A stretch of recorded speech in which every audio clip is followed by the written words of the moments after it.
പറഞ്ഞിട്ടുണ്ടായിരുന്നു ഈ പി ആറിന്റെ കഥകൾ. ശരിക്കും പറഞ്ഞാൽ എനിക്കൊന്നേ പറയാനുള്ളൂ, ഈ പി ആർ ചെയ്ത് അവിടെ പിടിച്ചു നിൽക്കുന്ന ആളുകളെയൊക്കെ മനസ്സിലായില്ലേ? അവർ തന്നെ പരസ്പരം അവരെ കുറിച്ച് പറയുന്നുണ്ട്. ഇനിയിപ്പോൾ മനസ്സിലായിട്ടില്ലെങ്കിൽ ഇന്നത്തെ എപ്പിസോഡ് ലൈവൊക്കെ ഒന്ന് കണ്ടാൽ കുറച്ചുകൂടെ വ്യക്തമായിട്ട് നിങ്ങൾക്ക് മനസ്സിലാവും ആരൊക്കെ പി ആർ ചെയ്താണ് അകത്ത് നിൽക്കുന്നത് എന്നുള്ള കാര്യങ്ങളൊക്കെ. സോ അങ്ങനെയുള്ള ആളുകൾക്ക് വോട്ട് ചെയ്യാണ്ട് ഡിസർവിംഗ് ആയിട്ടുള്ള ആളുകൾക്ക് വോട്ട് ചെയ്യുക. അവർ ജയിക്കട്ടെ, അതല്ലേ നല്ലത്? അതാണ് നല്ലത് കേട്ടോ, അതാണ് നല്ലത്. ഡിസർവിംഗ് അല്ല എന്ന് തോന്നിയത് കൊണ്ടാണല്ലോ ബിൻസിയെ ഞങ്ങൾ എല്ലാവരും പിടിച്ച് പുറത്തേക്ക് ഇട്ടത്. ഒട്ടും അസൂയല്ല കേട്ടോ, ഒരു തുള്ളി അസൂയല്ല. പി ആർ ഇല്ലാത്ത ആളുകളെ ജയിപ്പിക്കാനാ പറഞ്ഞത്. അങ്ങനെ നോക്കുകയാണെന്നുണ്ടെങ്കിൽ അവിടെ പി ആർ ഇല്ലാത്ത ഒരാളുമില്ല എന്ന് ഇപ്പൊ പറയേണ്ടി വരും. നിലവിൽ അനീഷിന് പി ആർ ഉണ്ടായിരുന്നില്ല, പക്ഷെ ഇപ്പോ അനീഷിനും പി ആർ ആയി എന്നുള്ള ഒരു കഥയൊക്കെ കേൾക്കുന്നുണ്ട്. ഈ പി ആർ ഉണ്ട് എന്ന് കരുതിക്കൊണ്ട് നമുക്ക് ആരോടും ഒരു വിദ്വേഷവും ഇല്ല കേട്ടോ.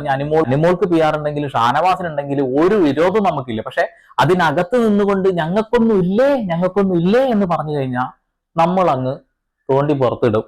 ഷാനവാസിനടക്കം പി ആർ ഉണ്ട്. അനുമോൾക്ക് കൊടുത്ത അതേ കമ്പനി തന്നെയാണ് അക്ബർ ഖാനും പി ആർ കൊടുത്തിട്ടുള്ളത്. നമുക്ക് നേരെ പി ആറുമായി ബന്ധപ്പെട്ട്